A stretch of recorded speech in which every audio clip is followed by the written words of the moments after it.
Welcome to this deep dive. We are so glad you are joining us today. Yeah, really glad to have you here. We have some amazing material to get into today. We absolutely do. So our source material for today's deep dive is a wonderfully detailed breakdown document, and our mission is to unpack the season 1 finale of A Night of the Seven Kingdoms. Right. Specifically, we are looking at episode 6, which is titled The Morrow, and it aired on February 22nd, 2026. Which feels like a monumental shift for the show, honestly. Oh, completely. It serves as this somber, but just incredibly satisfying wrap-up to the whole Ashford Meadow arc. Because, episode 5 gave us that brutal, blood-soaked trial of 7. Yeah, that was intense. It was. This finale deliberately dials back the physical bloodshed. Right, the fighting is over. Exactly. Right. So our goal today is to really figure out how the narrative pivots to focus on the emotional fallout, the crushing weight of royal politics and the ultimate price of maintaining your honor. Because the world constantly asks these characters to compromise that honor. It really does. Oh, and along the way, we are definitely going to examine some of the wild production choices. Yes. We have to talk about the music. We absolutely have to figure out exactly why there is sudden, smooth jazz playing in Westeros. It is such a distinct pivot in tone, for sure. Because the physical battle might be over, but the psychological battle has, it's really just begun for these characters. Right. And what stands out immediately in the source material is how we are grounded in the heavy, inescapable cost of that victory. Yeah, it's not a celebratory victory at all. Not even a little. The shadow of Baelor Targaryen's death just hangs over the entirety of this episode. We open right at his funeral. Yeah. This is the fallen heir to the Iron Throne, and the visual atmosphere is appropriately suffocating. King Daeron II is in attendance, and the visual details described in our breakdown are incredibly striking. You really paint a picture. They do. We see Baelor's grieving son, Valarr, and he makes his appearance sporting his book-accurate white hair streak and heterochromia. Right, having two completely different colored eyes. Exactly, which immediately gives him this striking, almost otherworldly look amid all the traditional mourning garb. It really does. It is a highly specific detail that grounds the grief in this very unique aristocratic family. It paints a vivid picture of a dynasty in mourning. But the true core of this opening segment, it revolves around Dunk. Oh, absolutely. When you look closely at Dunk's reaction here, his disillusionment is obvious and it is entirely overwhelming. He is absolutely racked with survivor's guilt. Yeah, you can feel it pouring off him. Baelor died defending him. A prince of the realm, the universally beloved heir to the throne, gave his life for a lowly, unknown hedge knight.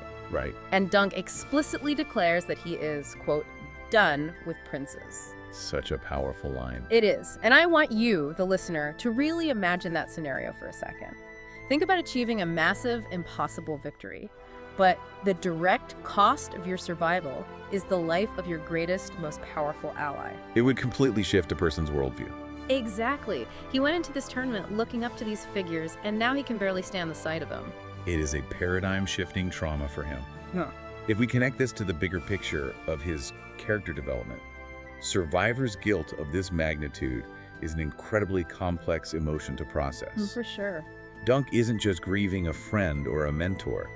He is carrying the weight of an empire's altered destiny on his shoulders. That is a lot for one guy. It is. He feels personally responsible for a geopolitical earthquake. That declaration that he's done with princes is his psychological defense mechanism kicking in. Right, he's putting up a wall. Exactly. He has finally looked behind the velvet curtain of ultimate power and prestige, and he realizes that the cost of associating with that level of authority is simply too high. Because it demands blood. It demands blood, and, tragically, it often demands the blood of the most noble people among them. So he is actively rejecting the very hierarchy he previously aspired to climb. But that rejection is immediately put to the test, though. Oh, of course it is. Because Dunk has technically survived and he accomplished his original goal. He went to Ashford Meadow to distinguish himself and get noticed by high lords. Careful what you wish for. Exactly. Well, he got noticed. So we transition to Dunk recovering under an elm tree, nursing his wounds, and he suddenly has to deal with what are essentially Westerosi corporate job offers. It is the ultimate situational irony.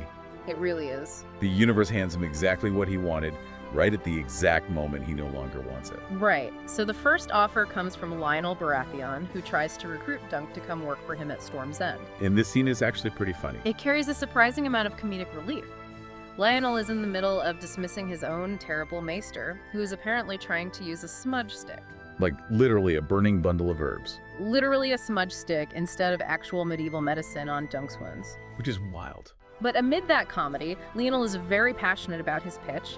He tells Dunk that while Baelor's death was undeniably tragic, the gods simply don't abide a fraud like Prince Arion.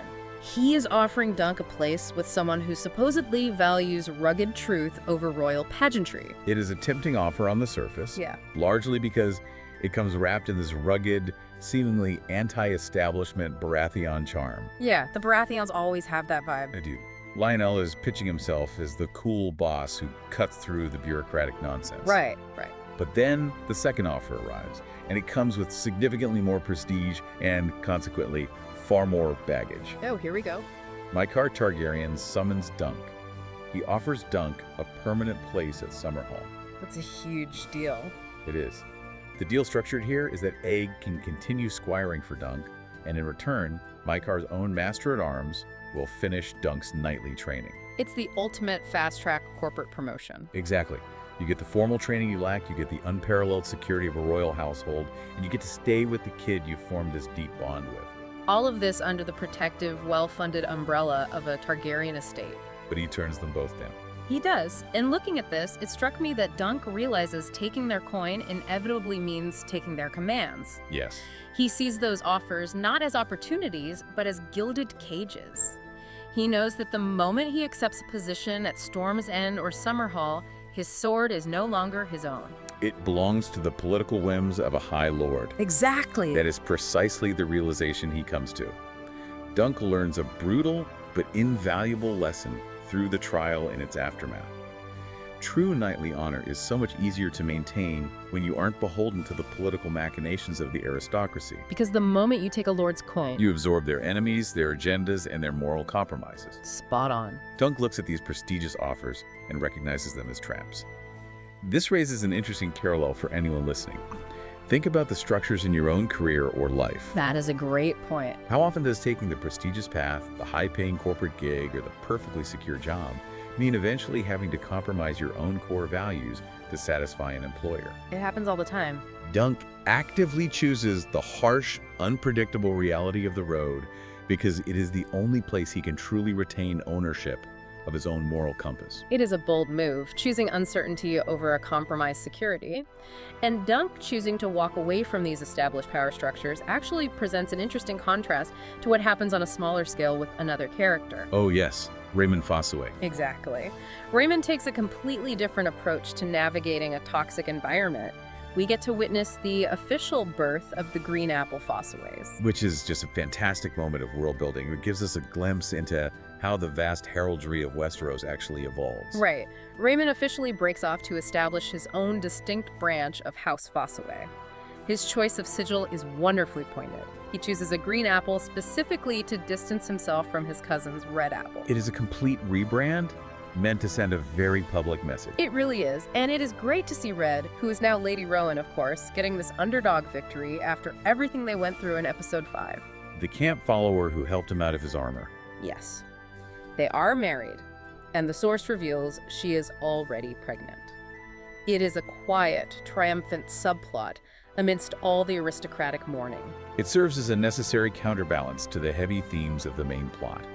And what is genuinely fascinating here is how accurately this reflects historical dynastic shifts. Oh, how so? Well, the creation of legacy houses or new noble branches doesn't always start with grand, sweeping geopolitical strategies or epic conquests. All right. Very often, it starts from deeply personal, sometimes petty family squabbles. Just a family feud. Exactly.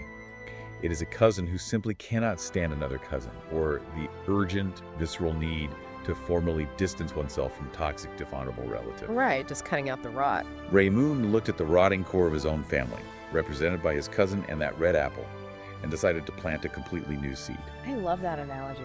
While Dunk rejects the noble system entirely by hitting the road, Raymond decides to stay within the system, but build a better, more honorable version of it for himself and his new wife. Which strategy is actually more effective long-term is certainly up for debate, but both men are actively trying to escape a rot. Absolutely. Speaking of legacy and the paths we choose, we have to explore the ghost that hangs over Dunk's entire journey. which is Sir Arlen of Pennytree. Such an important character, even in death. The narrative gives us a beautifully poignant flashback, showing us possibly Dunk's final moments with his mentor, and we finally get the origin of Arlen's name. Yes, the lore behind Pennytree. The tradition in his village was that young men would hammer a penny into an oak tree before going off to war, hoping it would bring them luck and a safe return. It is such a tactile, grounded piece of lore. Yeah. It roots Sir Arlen's character in a very specific blue-collar folkloric tradition. It feels very real. It does.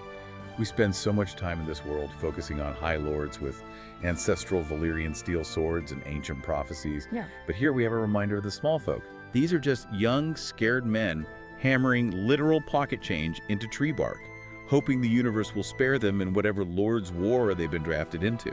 Yeah. It perfectly encapsulates the Hedge Knight experience. It really highlights the disparity between the people fighting the wars and the people starting them. Yes. But the centerpiece of this flashback is the big reveal. Dunk finally asks the burning question that has haunted him. Why did Arlen never officially knight him? And Arlen's response is wonderfully simple but layered. He tells Dunk, a true knight always finishes a story. It is a line that operates brilliantly on multiple levels. Within the immediate narrative, it speaks to Arlen's overarching philosophy. Right. He is telling Dunk that knighthood isn't just an empty title you are handed when you reach a certain age. It is narrative you have to actively complete yourself. You have to earn the ending. Precisely. You have to earn the ending of your own apprenticeship. Arlen didn't withhold the knighthood out of malice or because he doubted Dunk's capability. He withheld it because he recognized that Dunk's story was only just beginning. There is also an undeniable meta-context here. Oh, absolutely. The source notes that fans are interpreting this line as a direct, playful inside joke from the creator, George R.R. Martin.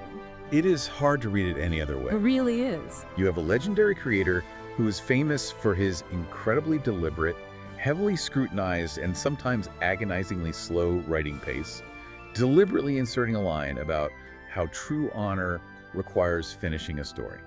It's hilarious. It is a self-aware wink to the audience. It acknowledges the immense burden of the narrative journey, both for the characters inside the world and the author creating it. That burden of the narrative journey is something Egg is also grappling with.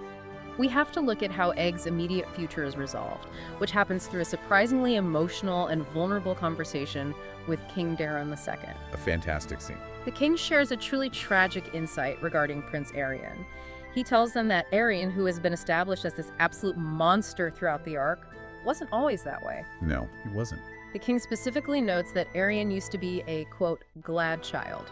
That specific phrase, glad child, carries so much sorrow. It really does. If we pull back and look at the broader implications, this is a profound commentary on the theme of nature versus nurture within the cutthroat world of Westeros. Right. The king himself, the most powerful man on the continent, is openly admitting that the monster was not born. The monster was manufactured. That is a chilling realization. He recognizes that the toxic, sycophantic, power-hungry environment of the royal court acts as a slow rot. It takes a happy, innocent child and incrementally corrupts them into a sociopath. And that systemic rot is exactly what the king is worried about when he looks at Egg. Yes. He sees this bright, promising, empathetic kid, and he is terrified that if Egg stays within the confines of the Red Keep, the environment will eventually rot him too. It is a stunning level of self-awareness for a monarch. To admit that his own home is fundamentally toxic to the human soul. Yeah. And this conversation directly leads to Maekar making an incredibly consequential parenting decision. He officially grants Egg permission to leave with Dunk. Which is an absolute abdication of traditional royal protocol. Unheard of. Princes of the blood are not supposed to wander the dirt roads of the Seven Kingdoms, serving as squires to impoverished hedge knights. No, they are not. But it is a profound embrace of genuine fatherhood. Maekar, perhaps influenced by the king's admission, realizes that the only way to save his son's moral center is to cast him out of the castle entirely. He has to get him out. He is literally trusting this penniless, unpolished hedge knight to raise his son with actual grounded morals, rather than leaving him to be shaped by the tutors, flatterers, and ambitious lords of the royal court. He chooses the physical harshness of the road over the moral rot of the court. Beautifully put. That choice gives us the defining narrative image of the season. We see Dunk and Egg breaking camp. They are leaving the politics, the gilded cage job offers, and all the royal titles behind in the Ashford Meadow. They are out of there. They are setting off on the road for their next adventure, actively choosing the difficult, unglamorous path because it is the only way to save their own souls. It ties the whole narrative together perfectly. It does. But we cannot wrap up this deep dive without addressing the overall tone and the highly unusual production choices that accompanied this ending. Oh, the production choices are genuinely fascinating. They represent a significant departure from what audiences typically expect from this franchise.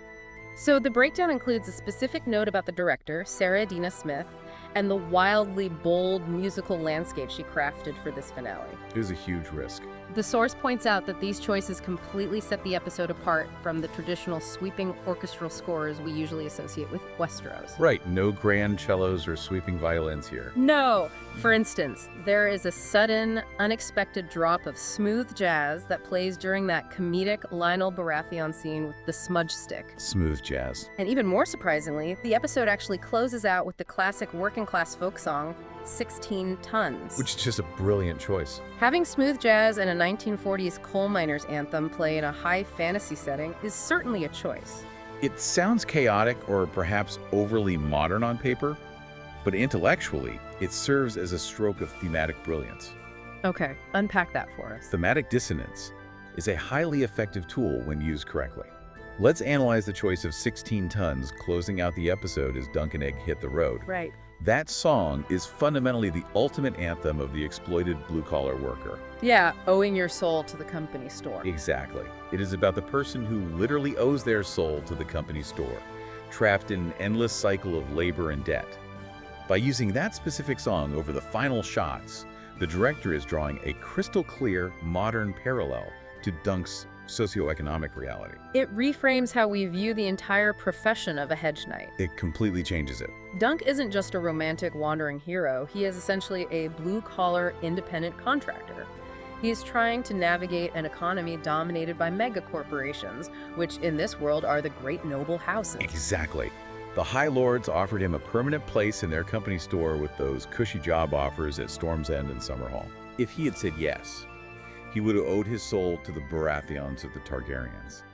His labor, his loyalty, and his morality would have been their property. But he walked away. By walking away and choosing the road, he is accepting the grueling, impoverished reality of being an independent contractor.